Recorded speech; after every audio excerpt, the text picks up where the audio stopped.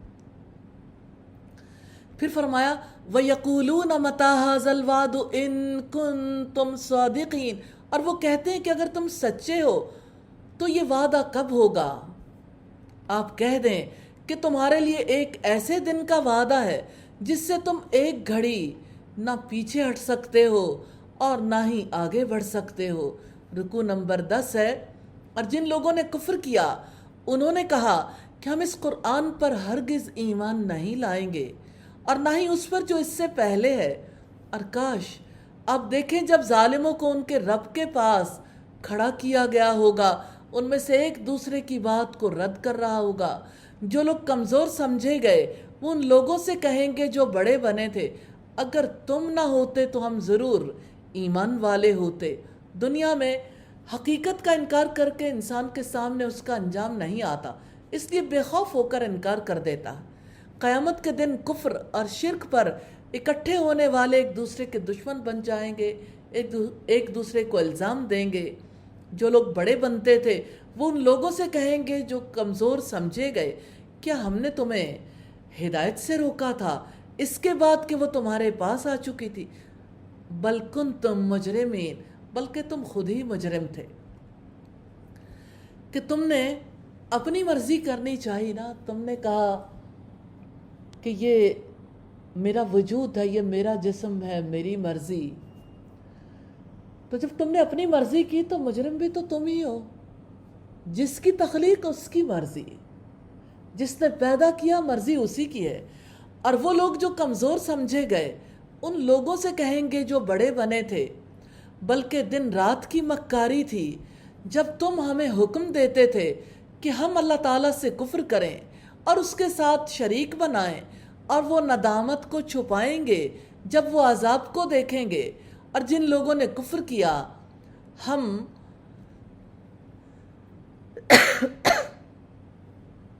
معذرت خواہوں، اور جن لوگوں نے کفر کیا ہم ان کی گردنوں میں توق ڈال دیں گے، انہیں بدلہ نہیں دیا جائے گا مگر وہ جو عمل کیا کرتے تھے۔ عذاب کو دیکھ کر بڑے اور کمزور سب دل میں پشیمان ہوں گے، اپنے کفر پر شرمندہ ہوں گے۔ اور ہم نے کسی بستی میں کوئی خبردار کرنے والا نہیں بھیجا مگر اس کے خوشحال لوگوں نے کہا یقیناً ہم اس کا کفر کرنے والے ہیں جس کے ساتھ تمہیں بھیجا گیا ہے۔ اور انہوں نے کہا ہم مال اور اولاد میں زیادہ ہیں۔ آخر انسان بھی تو کسی وجہ سے پھولتا ہے، اور ہم ہرگز عذاب دیے جانے والے نہیں ہیں۔ پاور جو ہے جب وقت کے بڑے حق کو کمتر سمجھ لیتے ہیں تو کیا آج ایسا نہیں ہے؟ آپ سوچیں جب مولوی کی اصطلاح کسی کے سامنے آتی ہے تو اس کا کیا رسپانس ہوتا ہے؟ کم از کم عزت والی بات دلوں سے بھرپور طریقے سے ختم کرنے کی کوشش کی گئی۔ جو لوگ عزت کے مقام پر ہیں ان کی عزت نہ کرنا، آخر اس کا سبب کیا ہے؟ حق کو کمتر تو بنایا گیا تو عوام بھی پھر بڑے لوگوں کے پیچھے حق کو قبول کرنے سے رک جاتے ہیں۔ قُلْ إِنَّ رَبِّي يَبْسُطُ الرِّزْقَ لِمَن يَشَاءُ وَيَقْدِرُ، آپ کہہ دیں کہ یقیناً میرا رب جس کے لیے چاہتا ہے رزق کشادہ کر دیتا ہے اور وہ تنگ بھی کر دیتا ہے۔ مگر اکثر لوگ نہیں جانتے۔ یعنی رزق تو سب کو ملتا ہے، لیکن اللہ تعالیٰ کے قانون کے مطابق کسی کا وسیع رزق رکھنا اس بات کی دلیل نہیں کہ وہ اللہ تعالیٰ کے زیادہ قریب ہے۔ رکوع نمبر 11 ہے، وَمَا أَمْوَالُكُمْ وَلَا أَوْلَادُكُمْ بِالَّتِي تُقَرِّبُكُمْ عِنْدَنَا زُلْفَىٰ، اور تمہارے مال اور تمہاری اولاد ایسے نہیں ہیں جو تمہیں ہمارے قرب میں نزدیک کر دیں، مگر جو ایمان لایا اور نیک عمل کیے تو یہی لوگ ہیں جن کے عمل کی بنا پر ان کی 2 گنی جزا ہے، اور وہ بلند و بالا عمارتوں میں پرامن ہوں گے۔ اللہ تعالیٰ نے واضح کیا کہ اللہ کی محبت اور قرب کا ذریعہ مال اور اولاد نہیں ہے، بلکہ ایمان اور عمل صالح ہے۔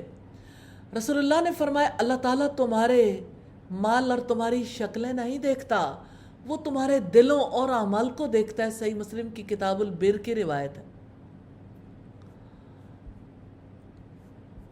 پھر فرمایا، اور جو لوگ ہماری آیات کے بارے میں کوشش کر رہے ہیں اس حال میں کہ وہ نیچا دکھانے والے ہیں، وہی لوگ عذاب میں حاضر کیے جانے والے ہیں۔ اہل مکہ سمجھتے تھے کہ ہم مر کر مٹی ہو جاتے ہیں، کوئی ہم سے پوچھنے والا نہیں، اس لیے کہ انہیں قیامت کا ڈر نہیں تھا، اور اپنی زندگی کے اعمال کے بارے میں وہ کسی کے سامنے اپنے آپ کو جواب دہ نہیں سمجھتے تھے۔ آج مسلمانوں کی کیا صورتحال ہے؟ کب اکاؤنٹیبل سمجھتے ہیں خود کو؟ آپ کہہ دیں کہ میرا رب اپنے بندوں میں سے بلا شبہ جس کے لیے چاہتا ہے رزق کشادہ کر دیتا ہے، جس کے لیے چاہتا ہے تنگ کر دیتا ہے، اور جو تم خرچ کرتے ہو بس وہی اس کا بدلہ بھی دیتا ہے، اور وہی بہترین رزق دینے والا ہے۔ رزق کی تنگی اور وسعت اللہ تعالیٰ کے ہاتھ میں ہے، اور اس کی مشیت کے مطابق ہوتی ہے۔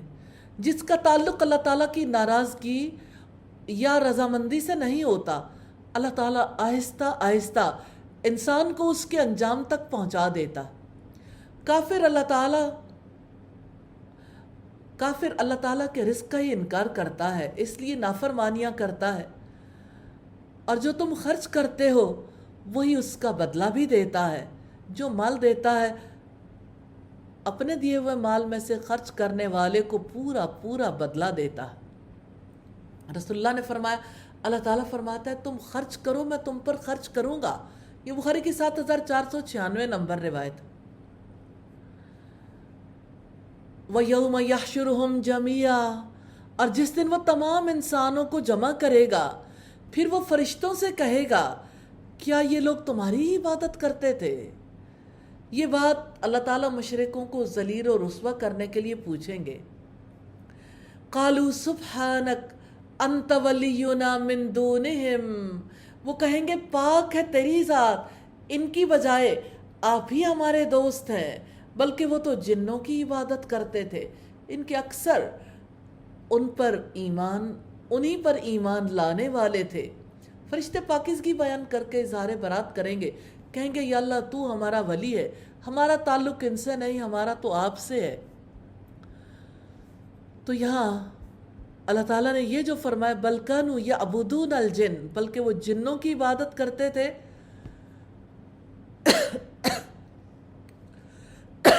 معذرت خواہوں، یہاں جنوں سے مراد شیاطین ہے، یعنی شیاطین ہی اصل میں بتوں کی عبادت کے لیے تیار کرتے تھے، انہیں گمراہ کرتے تھے۔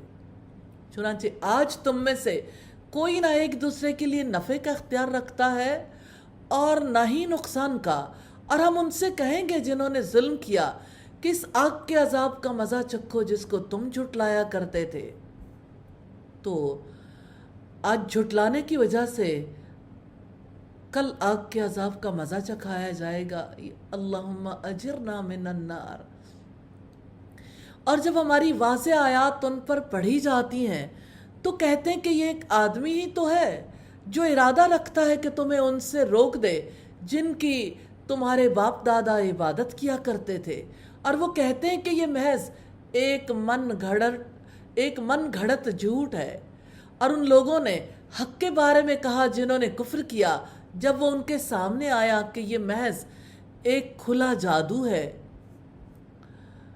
یعنی اللہ تعالیٰ کا کلام دلوں پر کل بھی اثر کرتا تھا، آج بھی کرتا ہے۔ کافر اس بات کو سمجھ نہیں پاتا، وہ کہتا ہے کہ یہ اثر حقیقی نہیں ہے، جادو کا زور چلا ہے۔ وہ کلام کو اس لیے بھی جادو کہتے تھے تاکہ جن کے دلوں میں اس کا اثر باقی ہے وہ شک میں مبتلا ہو جائیں۔ تو دعوت اسلامی کے راستے میں روڑے اٹکانے کے لیے مشرکین مکہ مختلف طرح کے ہتھ کنڈے استعمال کرتے تھے۔ ان میں سے ایک یہ بھی تھا کہ نبی صلی اللہ علیہ وسلم کو جادوگر، قرآن کو جادو قرار دیتے تھے۔ پھر فرمایا حالانکہ ہم نے انہیں کوئی کتاب نہیں دی جسے وہ پڑھتے ہوں، اور ہم نے آپ سے پہلے ان کی طرف کوئی ڈرانے والا بھی نہیں بھیجا۔ اہل مکہ تمنا کرتے تھے کہ ان کے پاس بھی اللہ کی کتاب آئے، اللہ کا رسول آئے۔ اس لیے اللہ تعالیٰ نے ان کی تمنا کو بیدار کیا ہے کہ پہلے نہ تو کتاب آئی نہ رسول، اب کتاب بھی آئی، رسول بھی بھیجا ہے، اب قبول کر لو نا۔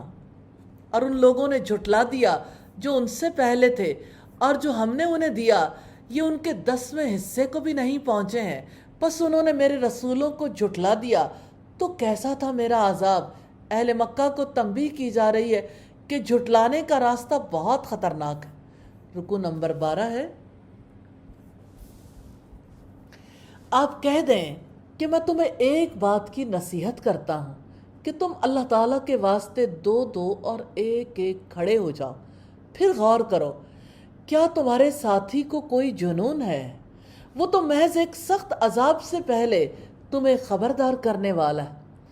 مشرکین مکہ کے لیے نبی صلی اللہ علیہ وسلم نصیحت کرتے تھے تاکہ شدید عذاب سے بچ جائیں، لیکن وہ کہتے تھے کہ یہ دیوانہ ہو گیا۔ تو اب صلی اللہ علیہ وسلم کو دیوانہ کہنے والے کیسے اپنی دیوانگی میں، کفر میں، شرک میں بڑھتے چلے گئے۔ آپ صلی اللہ علیہ وسلم نے اسے مثالوں سے بھی سمجھایا ہے، جیسے مسند احمد میں ہے کہ رسول اللہ نکلے ہمارے پاس آ کر 3 بار آواز دی، فرمایا لوگوں میری اور اپنی مثال جانتے ہو؟ انہوں نے کہا اللہ تعالیٰ اور اس کے رسول کو پورا علم ہے۔ آپ نے فرمایا میری اور تمہاری مثال اس قوم جیسی ہے جن پر دشمن حملہ کرنے والا تھا۔ انہوں نے اپنا آدمی بھیجا جا کر دیکھے اور دشمن کی نقل و حرکت سے انہیں مطلع کرے۔ اس نے جب دیکھا کہ دشمن ان کی طرف آ رہا ہے، قریب پہنچا ہے، وہ لپکتا ہے، اس کی قوم کی طرف بڑھا کہ ایسا نہ ہو کہ میرے اطلاع پہنچنے سے پہلے دشمن حملہ کر دے۔ اس لیے اس نے راستے میں ہی اپنا کپڑا ہلانا شروع کر دیا، ہوشیار ہو جاؤ دشمن نہ پہنچا، ہوشیار ہو جاؤ دشمن نہ پہنچا۔ 3 مرتبہ آپ نے یہی ارشاد فرمایا۔ قُلْ مَا سَأَلْتُكُم مِّنْ أَجْرٍ فَهُوَ لَكُمْ، آپ کہہ دیں میں نے تم سے جو اجر مانگا ہے وہ تمہارے ہی لیے ہے۔ میرا اجر صرف اللہ تعالیٰ ہی پر ہے اور وہ ہر چیز پر گواہ ہے۔ اللہ تعالیٰ نے نبی صلی اللہ علیہ وسلم کو اپنی بے غرضی کا اظہار کرنے کا حکم دیا اور اس پر اللہ تعالیٰ کو گواہ ٹھہرانے کا حکم دیا۔ داعی اللہ کے بارے میں جب لوگوں کو یہ شبہ ہو جاتا ہے کہ اس کا مقصد دنیا کمانا ہے تو اس کی بات اپنا اثر کھو دیتی ہے۔ اس لیے اللہ رب العزت نے کہا ان کے سامنے اظہار کر دو کہ میں تمہارے لیے مخلص ہوں، میں کچھ کما نہیں رہا۔ قل ان ربی یقذف بالحق علام الغیوب، آپ کہہ دیں کہ یقیناً میرا رب حق دل میں ڈالتا ہے، وہ سب غیبوں کو بہت خوب جاننے والا ہے۔ قذف کے معنی تیر اندازی کے ہیں یا اس سے مراد کلام کرنا ہے۔ آپ کہہ دیں کہ میرا رب مجھ پر سچی وحی نازل کرتا ہے۔ قل جاء الحق وما یبدئ الباطل وما یعید، آپ کہہ دیں حق آ گیا اور باطل نہ آغاز کر سکتا ہے اور نہ وہ اعادہ کر سکتا ہے۔ حق سے مراد قرآن حکیم اور اللہ تعالیٰ کا دین ہے، باطل سے مراد کفر اور شرک ہے۔ آپ کہہ دیں اگر میں گمراہی پر ہوں تو اپنی جان ہی پر گمراہ ہوں گا، اور اگر میں نے ہدایت پائی تو اس کی وجہ سے جو میرا رب میری طرف وحی بھیجتا ہے۔ بلا شبہ وہ سب کچھ سننے والا قریب ہے۔ رسول اللہ کے مخالف کہتے تھے کہ آپ بہک گئے ہیں، گمراہ ہو گئے ہیں۔ آپ سے کہا کہ آپ ان کو کہہ دو میری گمراہی کا وبال مجھ پر ہے آپ اپنی فکر کرو، ہر شخص اپنی گمراہی کا ذمہ دار ہے۔ اور کاش آپ دیکھیں جب وہ گھبرائے ہوئے ہوں گے پھر بچ کر بھاگ نہ سکیں گے اور وہ قریب کی جگہ سے پکڑے جائیں گے۔ حشر کے میدان میں لوگ شدید گھبراہٹ میں مبتلا ہوں گے، بھاگ جانا چاہیں گے لیکن بھاگ نہیں سکیں گے، قریب کی جگہ سے پکڑ لیے جائیں گے اور کہیں گے ہم اس پر ایمان لائے ہیں، حالانکہ دور کی جگہ سے ان کے لیے ایمان حاصل کرنا کہاں ممکن ہے۔ دور کی جگہ سے مراد ہے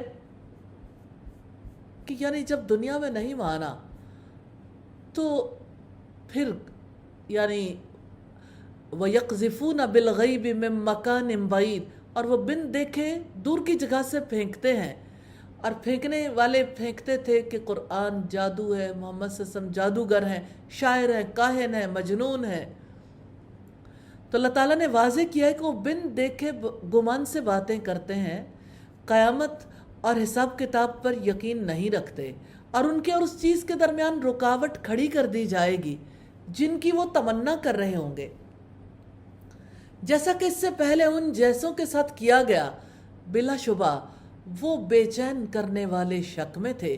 قیامت کے دن کافروں کی خواہش ہوگی ایمان قبول کر لیں، انہیں اللہ کے عذاب سے چھٹکارا مل جائے، لیکن ان کے اور ان کی خواہش کے درمیان پردہ حائل کر دیا جائے گا۔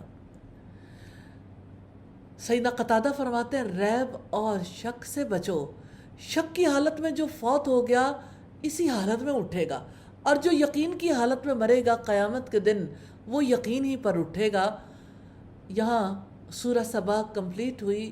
اللہ تعالیٰ سے دعا ہے اسے قبول فرمائے، غلطیوں سے درگزر فرمائے اور ہمیں اس کی سچی سمجھ نصیب فرمائے۔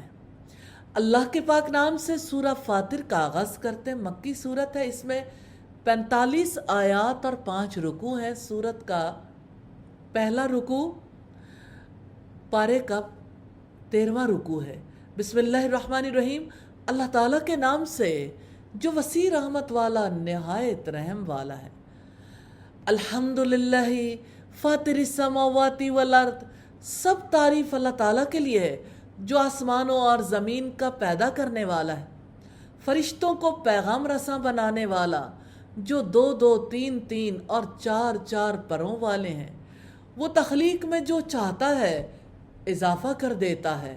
یقیناً اللہ تعالیٰ ہر چیز پر پوری قدرت رکھنے والا ہے۔ سب تعریف اللہ تعالیٰ کے لیے ہے جو آسمانوں اور زمین کا پیدا کرنے والا ہے۔ ہم سے سورت کا آغاز کر کے دلوں کو اللہ تعالیٰ کی طرف متوجہ کیا گیا کہ تمام تعریفیں اس ذات کے لیے ہیں جو آسمانوں اور زمین کو پچھلی مثال کے بغیر نئے سرے سے پیدا کرنے والا ہے، اور فاطر سے مراد ایجاد کرنے والا ہے۔ تو اللہ تعالیٰ عظیم قدرت والا ہے، بغیر نمونے کے چیزوں کو پیدا کرنے کی قدرت رکھتا ہے۔ اور یہاں یہ جو بات ہے کہ 2 2 3 3 4 4 پروں والے فرشتے ہیں جن کو اللہ تعالیٰ پیغام رساں بناتے ہیں۔ سیدنا عبداللہ ابن مسعود بیان کرتے ہیں کہ رسول اللہ نے جبریل کو ان کی اصل صورت میں دیکھا، ان کے 600 پر تھے، 2 پر نہیں 600۔ یہ بخاری کی 3232 نمبر روایت ہے، جس سے پتہ چلتا ہے وہ کس قدر قوت والے ہیں۔ اللہ تعالیٰ اپنی رحمت میں سے جو کچھ کھول دیتا ہے تو اسے کوئی بند کرنے والا نہیں، اور جسے وہ بند کر دیتا ہے اس کے بعد اسے کوئی بھیجنے والا نہیں، اور وہ سب پر غالب کمال حکمت والا ہے۔ اللہ تعالیٰ نے واضح فرمایا ہر چیز کا دینے والا اپنی رحمت کی بنا پر دیتا ہے، اس کے سوا کوئی عطا کرنے والا نہیں۔ نبی صلی اللہ علیہ وسلم جب رکوع سے سر اٹھاتے تھے تو یہ دعا کرتے تھے،